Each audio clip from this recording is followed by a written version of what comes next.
Hello, welcome to another battle report.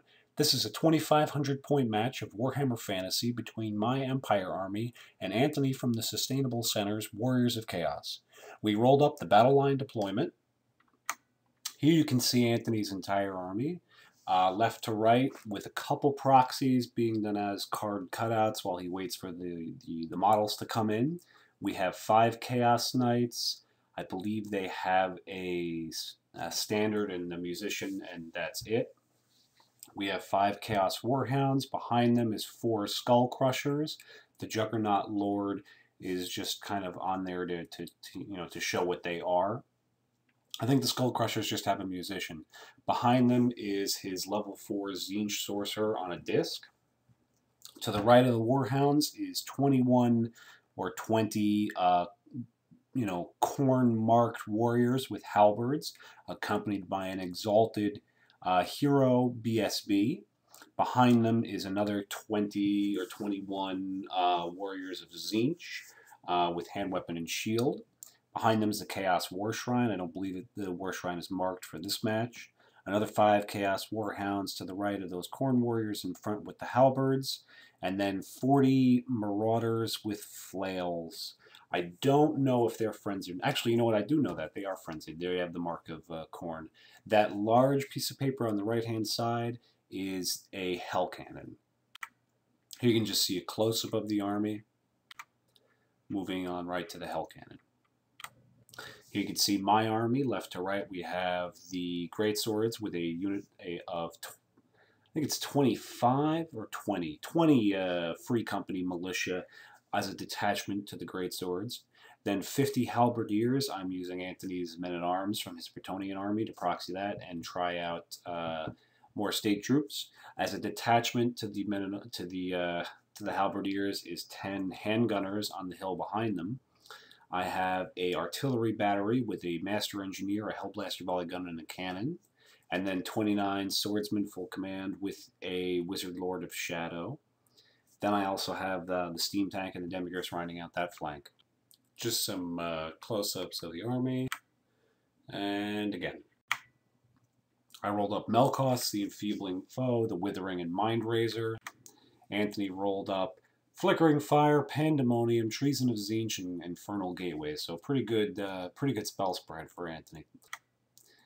I actually won the roll to go first. Just a quick note about the table.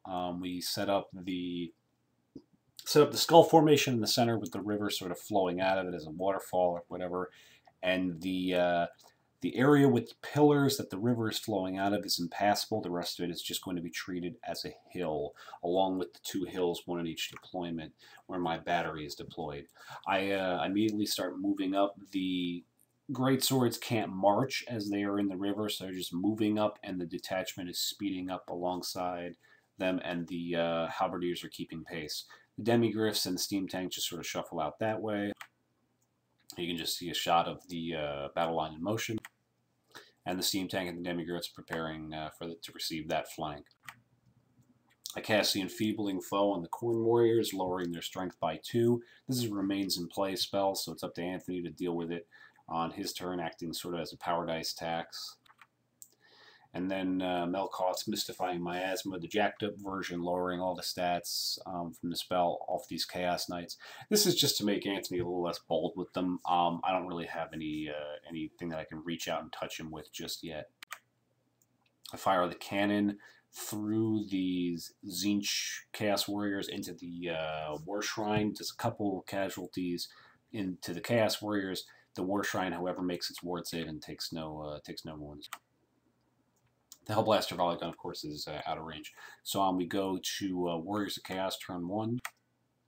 Hell Cannon fails its Frenzies check, moves forward right into the river there, so it's, stuck way out in front, and then it would never have probably moved it for the entire game. And now it's definitely in charge range of my Greatswords. The Skull Crushers and the Chaos Knights move up to make some space so that they can all kind of proceed down that flank. The Chaos Warriors go around the impassable section of the hill and start climbing the hill. The Tzeentch Sorcerer and the War Shrine follow them up, and the Marauders advance behind the Hell Cannon with the Sword and Shield Tzeentch warriors behind them as backup. Here's just a shot to show his battle line as it moves up my flank. And now you can see just the total disposition of his forces from Anthony's perspective. Cast Treason of Tzeentch on the swordsman. It's actually not very effective. It only causes 4 casualties, which is not enough to cause a panic check. It's at this point that I realize I'm not within 12 inches of my general or BSB, so these guys are operating on the Wizard Lord's Leadership 8, not exactly very reliable, and it's, you know, he is a level 4 wizard, so that's a significant amount of points that's not really within my leadership bubble.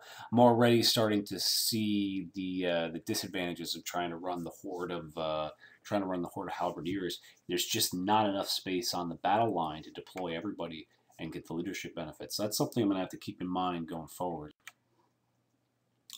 He also has the War Shrine, place the Eye of Chaos buff on the Skull Crushers, giving them +1 attack. They now have a truly terrifying 7 attacks per model, I believe, between 3 attacks, base, frenzied, etc., etc. So here's just a shot of Empire, the board going into Empire turn 2. I declare a charge with the Greatswords and the detachment. The Greatswords have an almost guaranteed charge. The detachment's a little longer, however unfortunate. Both of them make it into combat with the Hell Cannon. It's pretty fucked. And then I also send the steam tank into the Warhounds. They can't react to this charge as it's a random movement. I angle the swordsmen and the halberdiers to move towards the great swords and try to bring them into the leadership, but it's going to take a while for me to get into range. So this is the end of my movement going into magic, I believe. I get off the Hammer of Sigmar and the Shield of Faith on the Greatswords units, so both the Greatswords and their detachment have a 5-up ward save and are re-rolling failed rolls to wound in close combat. They also are affected by hatred on the first round of combat from the Warrior Priest in that unit. That also confers onto the detachment. I fire the Hellblaster volley gun at the exposed Tzeentch wizard who's come within 24 inches to start using his spells. Only cost 2 wounds. It would have been really nice to take him out of the game right here. The Tzeentch wizard is incredibly dangerous. Anthony has pretty much the best spell selection you could hope for from the lore for this battle. But I want to say cause like 8 wounds to him, and that's just not enough to guarantee the probability of killing him. So be it. 2 wounds to him. And then post combat, I think I take a single casualty, and we eliminate the Hell Cannon. It's a wipeout. I restrain and I reform so that if Anthony charges the Great Swords, I'll countercharge with the detachment. If Anthony charges the detachment, he won't be able to complete that charge without contacting the Great Swords, and he'll end up fighting both anyway. I really probably should have pulled the detachment like at a harsher angle. Something I got to get into the habit of going forward. And of course, the steam tank annihilates the Warhounds. So we're going into Warriors of Chaos turn 2. The Marauders fail their frenzy check and must declare a charge. Anthony, of course, would prefer to charge a detachment rather than a parent unit whenever possible, so he declares the charge on the detachment, cannot complete it without contacting the Great Swords, so he gets both. And because of the proximity of the 2 units, I don't believe he was even able to wheel them all the way around.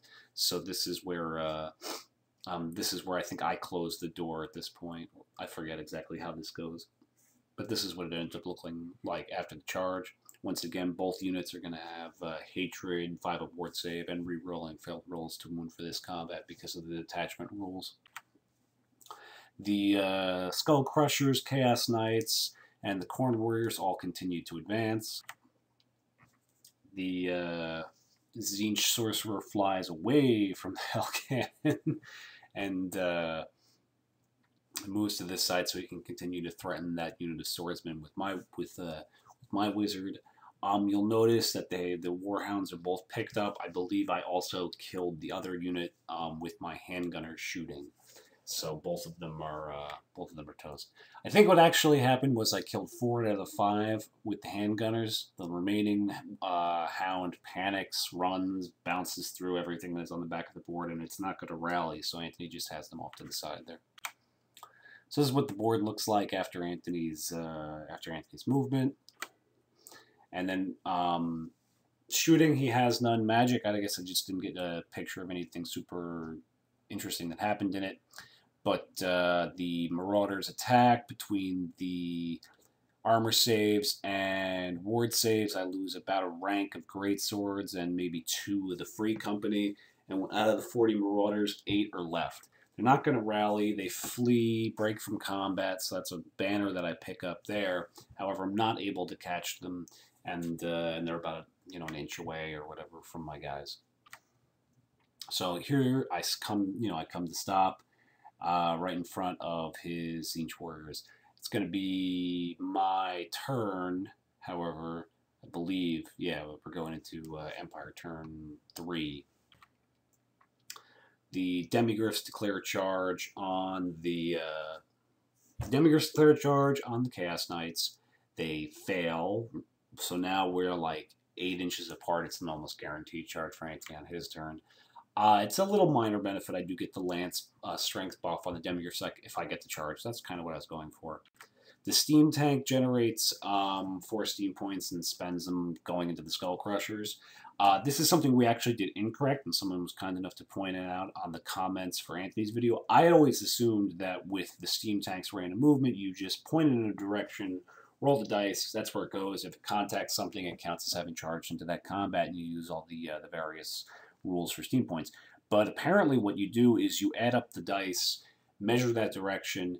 If it contacts the unit, it's then treated as a charge. So this guy standing all the way off where he is not actually a legal move. He should be centered on the musician to maximize. I think that the Skull Crushers use a chariot with base. If they don't use a chariot with base, if they're a little wider, then I would position myself in base-to-base with those 2 guys on the right. It wouldn't have a huge effect. Something I got to look into going forward. But in any event, I was operating under the impression that I could just point him in a direction, so I pointed him towards the Chaos Warriors in such a way that I would clip the Skull Crushers before I came into contact with the Chaos Warriors. So now the tank is jamming up the space there on the hill between the impassable terrain and where the Chaos Warriors want to go, so they can't actually get through that area without contacting the tank. So here was me feeling that I was doing something a little clever here, and I don't think it's actually a legal move, but I'm going to keep that in mind going forward. And the Great Swords and the detachment both declare charge on the Tzeentch warriors, and they both fail. Okay, so there kind of goes my my entire turn of charging just kind of peters out right there between the Demigryphs and the Great Swords and their detachment. The Halberdiers are stuck on the wrong side of the river, and there's really not enough space between the impassable terrain there and the Great Swords unit, and those Great Swords are almost certainly going to get locked in place by the Tzeentch warriors or whatever coming up. I advanced the swordsmen now that they are sort of now that the Skull Crushers are locked down and the Khorne warriors can't get to them through that space. I get to be a little more aggressive with the swordsmen and move them up to attempt to support the rest of my army with spells. So in the magic phase, I get off 5-up ward save on the. Okay, I guess this is this is the shooting phase. Just to summarize real quick, I get the 5-up ward save in on the Great Swords in close combat. This is also a little insurance against him casting the Treason of Tzeentch on that unit, because at least I'm 5-up. Without a good target for the Hellblaster volley gun, I shoot it into the Tzeentch warriors that I just failed to charge on. I cause like 4 casualties, which is enough to provoke a panic check, and sure enough, the Tzeentch warriors fail 2 panic checks back to back, including their reroll. So now they run, they bounce through the flail wielding marauders. And it's a huge sort of clusterfuck now because I'm quite content to engage the Tzeentch warriors. That'll be a grind, but it'll probably be a grind in my favor with the detachment hovering around on the flank. So this is now I really don't know how this is going to go. And of course this is what this side of the board looks like. I don't really know why I took this picture. Yep. Okay, in this combat here, the steam tank comes in. I generate not a really impressive number of impact hits. Anthony fails 4 wounds failed 4 armor saves of the wounds I caused to him. So 2 of the skull crushers are dead outright. The remaining 1 crusher, which is allowed to attack, puts a wound on the steam tank. I win combat. Anthony's down to, I think he's leadership 4, and he makes it. Which is a big bummer because the Skull Crushers are like made for protracted combats. And even though he's now lost his frenzy and all that, the tank is really like the only ace in the hole I have for dealing with nasty units like that. And I was really hoping to just have them break from from the impact hits. So that's a bit of a setback, but we'll persevere. And here we are going into the beginning of Warriors of Chaos turn 3.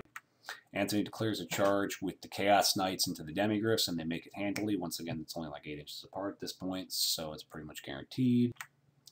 The Marauders flee off the board. The Tzeentch Warriors rally. The Corn-wielding Halberd Warriors reform and shuffle down off the hill so that they can move in that way, and the War Shrine moves up to block that area off. The Juggernaut continues to... I think Anthony actually failed his attempt to combat reform and bring more models into base contact. The Tzeentch Sorcerer just kind of backs up behind. Treason of Tzeentch causes, I think, 5 casualties. That might have been Treason. It might have been Infernal Gateway. I don't remember which.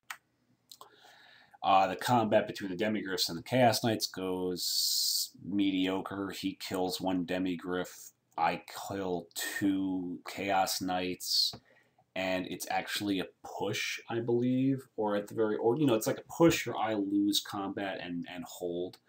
I'm not feeling very confident about this. Granted, I can take more wounds before losing, combat effectiveness, but he has to make like 4 up armor saves, and I have to make like 3 up armor saves or whatever it is. I forget what the precise number is for the number of attacks. We have a very comparable number of attacks when you take into account that the Chaos Knights have 2 each, and the Mount strikes at strength 4 as well. But he's got a banner in that unit, making him far more likely to win in the event of a mediocre combat showing from both of us. So here's just a picture of that again. The tank takes another wound, grinding away with the Skull Crushers. The Skull Crushers putting wounds on the tank through toughness 6 and the 1-up armor save is just like, that's concerning.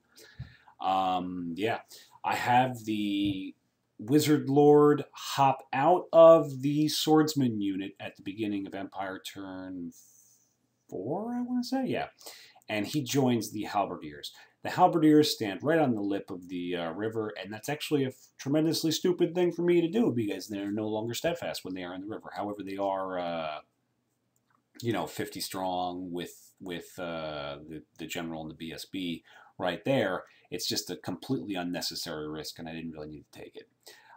The swordsmen advance to the side of the steam tank. They're going to come around. They can threaten his sorcerer lord if Anthony sticks around, or they can throw their rank bonus charge, flank, and standard into the combat with the Skull Crushers and possibly turn that combat as well. So here you can see I move backwards with the great swords and the detachment to try and handle the Chaos Warriors here. I have the advantage in numbers. I have the advantage in relative combat effectiveness and all, of the units that I have there. The Tzeentch Warriors are still fine. It's more an issue of like, he has 2 units and I have 3 units, so I could probably hit him in the flank of whatever combat so long as I don't break. There's just one problem. I can't fit the Halberdiers in between the Greatswords and the impassable terrain. And I didn't really consider that when I was moving myself, so I knew I wanted to make some space and make those charges a little less obvious for Anthony, so I backed up. But really, what I should have done was move myself sideways towards that hill, put the detachment on top of the hill, put the great swords in the valley, and like right at the lee of the hill or whatever, and then advance the halberdiers up into the river and just taken that turn of exposure in the river, because right now I have no way to support myself. I could also have reformed the halberdiers into bus formation and just dealt with the river, not allowing them to contribute their rank bonus, and going for it like that as well. I just, in hindsight, being 2020, this is a big problem, and if I'm going to continue to try and run a horde of state troops, I got to be more mindful of that. But I cast the Enfeebling Foe into the Skullcrusher combat. By the way, Anthony was able to combat reform in the previous turn to bring more models into base contact with the steam tank, but now they're -1. And I cast the Withering on the War Shrine. This will hopefully enable me to put some wounds on it with the Hellblaster volley gun.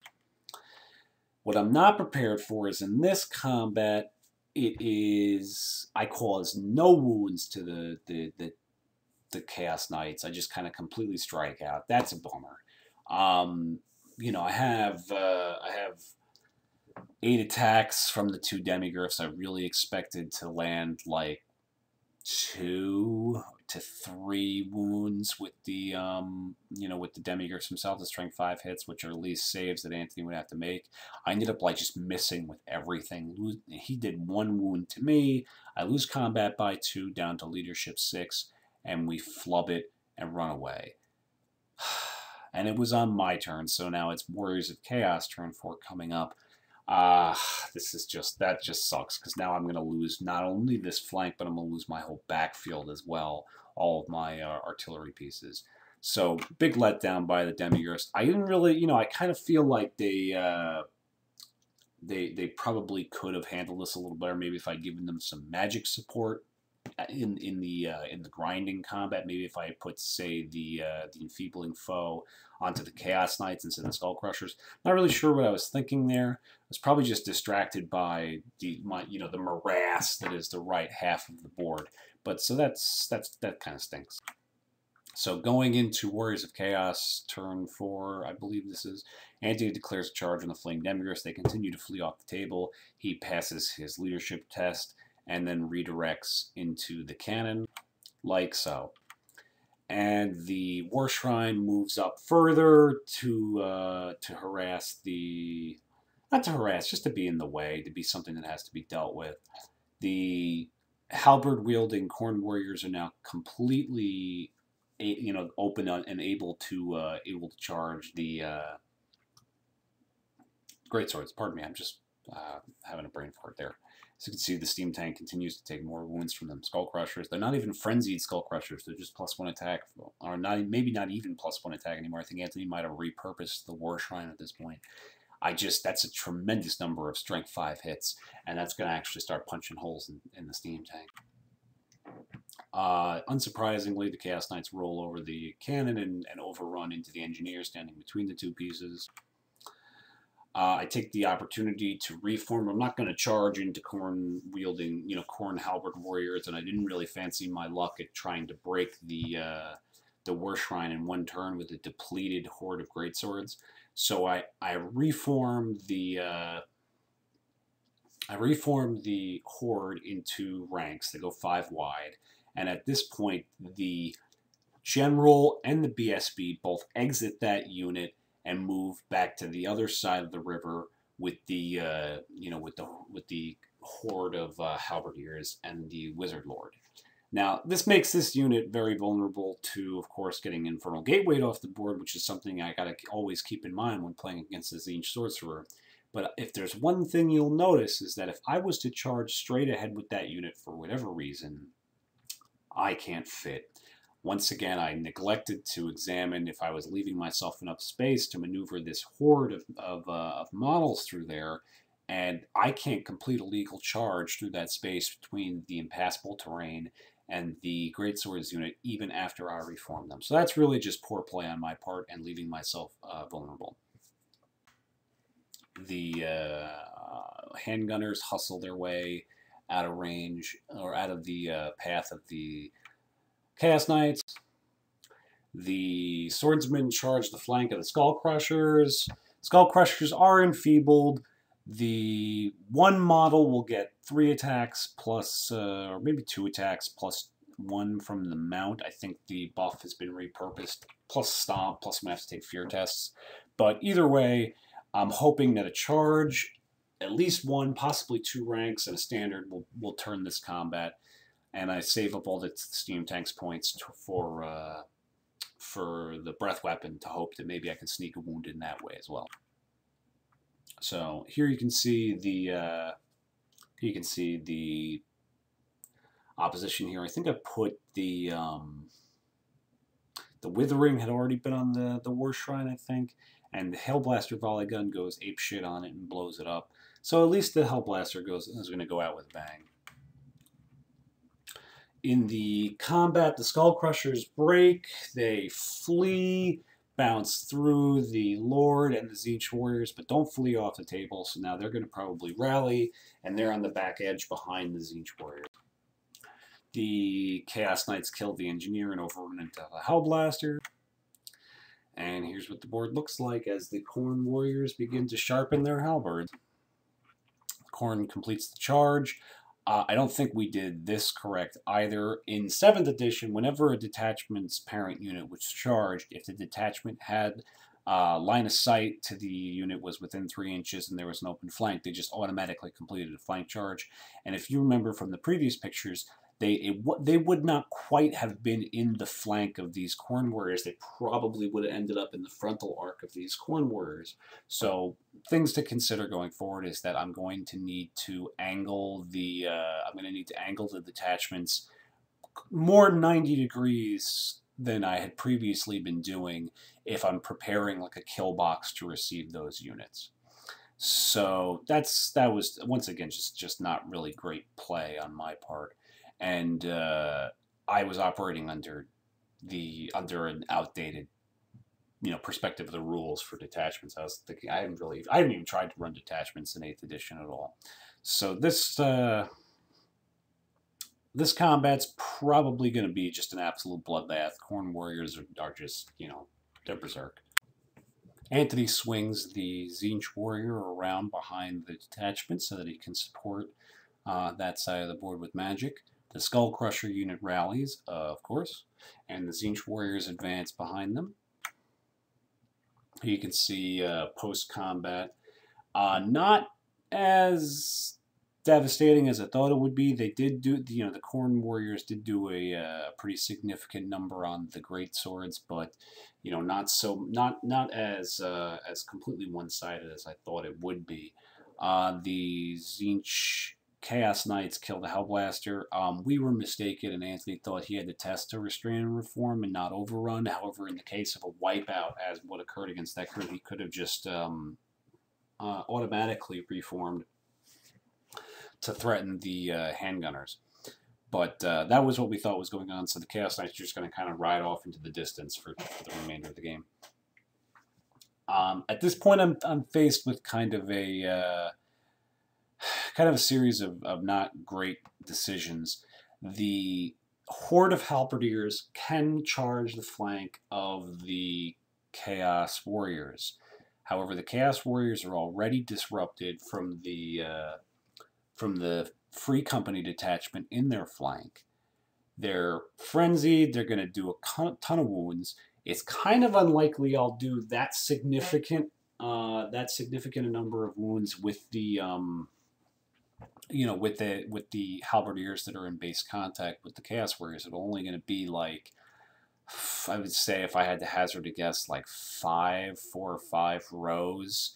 So it'll be, like 12 to 15 strength 4 attacks. Now, granted, I'll have hatred and all that, and I'll be putting a BSB into that combat as well. But he's going to be putting out like 20-something strength 5 attacks onto the greatswords, and I'm just really not seeing the combat res benefit of charging into the flank of them with a unit that'll be in a river, will not be steadfast, will not be contributing its rank bonus, and will just be having to deal with the outcome of that loser combat. You know, I'm just not. I'm very apprehensive about committing there. So at this point, I think it's you know, if you want to get in universe for a second, this is the warrior priest and the captain of the empire sort of allowing the great swords to sacrifice themselves to preserve the rest of the strength of the army. In the backfield, you can see I declare a charge with the swordsman on the flank of Antony's Tzeentch warriors. That actually probably could go sideways for Antony, and he sees no reason to even remotely entertain that charge, so he just flees, and I fail my test to redirect into the Skull Crushers, and I'm stuck kind of dangling out there with the swordsman. Combat does not go particularly terrible because I get off Melkoth's Mystifying Miasma, lowering the weapon skill of the Khorne warriors by 3. Now I'm really kind of regretting my previous decision. I had thought, oh, I don't want to commit to Halberdiers because this combat's not that, this combat is a quagmire, and I'm going to end up losing all my units to it. And instead, I only lose 3 great swords and maybe a couple, like a handful, not even of the Free Company, because these Chaos Warriors are now all weapon skill 2 and really struggling to hit. The Exalted Hero, I think, is the guy who does all the legwork here. And then in response, I actually do a surprising number of wounds from the Great Swords and the Free Company, who have a much easier time hitting weapon skill 2 Chaos Warriors. So at this point, the Khorne Warriors have lost combat. They do not break. They do have the BSB there, and the loss of they didn't lose that badly. But, no guts, no glory. I didn't risk it, so I can't achieve it. And this is kind of frustrating. But in any event, I can't complain because it's very unlikely that these now unfrenzied weapon skill 2 Khorne Warriors will be able to completely eliminate the Great Swords and the Free Company, so I will actually be able to hold on to those points for the end of the game. So going into Warriors of Chaos, the last turn, Antony reforms with the Chaos Knights in the back and charges the Skull Crushers into the flank of the Free Company. And that's not great. As long as the Great Swords are alive, the Free Company detachment will be steadfast. So that's nice. Will be stubborn, I mean, because of the Great Sword special rule. But, two monstrous cavalry into the flank of naked toughness 3, weapon skill 3 dudes is just not great news. And the Tzeentch warriors rally in the back as well. Yeah, here's just a close-up to show you what this combat's going to look like. That's actually 2 Skull Crushers, not just the 1. But, that guy's just there to show what the unit is. At the end of the combat, the Skull Crushers go in like a clearinghouse and murderate a bunch of Free Company, and the Khorne Warriors put up a really kind of feeble show with, once again, the Exalted Hero is the guy who's doing all the work here, and only managed to kill 2 Great Swords. The Great Swords don't cause any, don't really do too spectacular themselves. So at the end of the game, units that have been eliminated would be my entire backfield of artillery and engineer, the sorry, I'm just blanking. The Demigryph Knights. Antony's lost his Hell Cannon, his War Shrine, 2 Warhounds, and the unit of Marauders. So, yeah, here's just another shot of the entire board as we're cleaning up. And here we go. Warriors of Chaos killed my artillery battery and my Demigryph Knights for a total of 479 victory points. I eliminated those units that I described earlier, the 2 units of Warhounds, the War Shrine, the Hell Cannon, and the Horde of Marauders, plus 25 points for taking the standard when they fled from combat, for 662 victory points to the Empire, and a minor victory. So this was really interesting. I definitely didn't feel like I played well enough to justify a win. And then, of course, in the comments, somebody notified us of the way we were, incorrectly using the rules. So I definitely didn't play well enough to really justify the win. But it was always great to play a variant of the Empire list. I've been shying away from it mostly because of the model commitment. But Antony's been so kind as to volunteer the use of his peasants to fill out the bulk of those hordes. So I might try that again. The artillery battery did the best for me it's ever done. I just don't have very good luck with with them, and having the engineer there to influence the rolls, of course, does help. So I thank you guys for watching this battle report. I hope you enjoyed it. If you have any comments, just leave them below and I'll get back to you. Thank you very much for watching, guys. Have a good one.